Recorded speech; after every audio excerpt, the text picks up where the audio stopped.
Et voilà, nous retrouvons l'humanité qui va avec notre condition. Et donc oui, l'humanité ne pensait pas, à l'hiver 2020, presque s'arrêter, se calfeutrer, parce qu'il y avait un virus. À ce sujet, Monsieur le Président, est-ce qu'on a changé de société et est-ce que demain, on doit s'attendre à vivre dans une société de contrôle permanent? Je pense qu'il faut à chaque fois trouver la bonne proportionnalité. Je préfère ce terme de société de vigilance ou de responsabilité que société de contrôle. Parce qu'à chaque fois, depuis le début de cette épidémie, qu'avons-nous fait?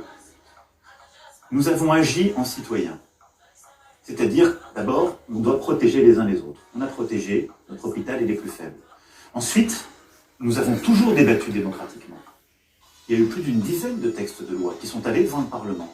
Et donc, nous n'avons jamais perdu ce débat démocratique. Même dans votre majorité, beaucoup disaient majorité Godillot, effectivement, il y a eu des batailles d'amendements.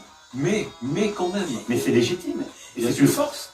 Mais on voit, que beaucoup de gens s'inquiètent de dire est-ce que ça va durer indéfiniment? Parce que le pass sanitaire était censé être provisoire. Oui, mais provisoire, dur. Il sera provisoire. C'est évident, puisque je ne pense pas qu'on aille, je dirais, pour toute éternité avec ce virus. Moi, je suis comme vous, je vois la fatigue qui est là. Beaucoup de nos compatriotes sont fatigués. Et je pense que chaque centimètre que nous arrivons à conquérir est utile. Et donc, nous maîtrisons aujourd'hui mieux la situation qu'il y a un an.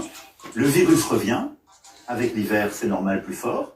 Nous allons résister, mais il faut continuer de nous vacciner, de nous protéger de manière proportionnée. Avec l'horizon, la fin de crise à l'été 2022? Je me garderai bien de faire quelques prédictions que ce soit.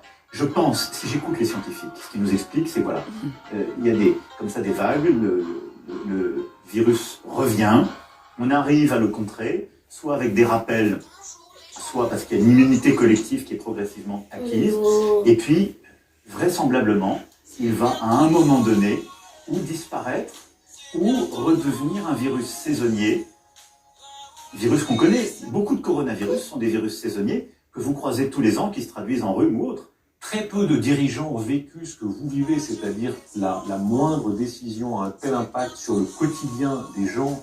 Quand on revoit les images inouïes de nos villes absolument vidées de leurs habitants, c'est vous, mars 2020, vous dites, voilà, confinement général, prise de responsabilité colossale. Entrons dans le cerveau d'Emmanuel Macron. Comment ça se passe quand on a un tel poids sur les épaules? À quel moment vous vous dites dans votre bureau ou ailleurs, voilà, c'est le moment, je vais confiner 67 millions de personnes? Et je vais vous dire très clairement, nous étions conscients que ce virus était redoutable. On avait vu progresser en Chine. La ministre de la Santé à l'époque avait vraiment alerté. Je dirais même en étant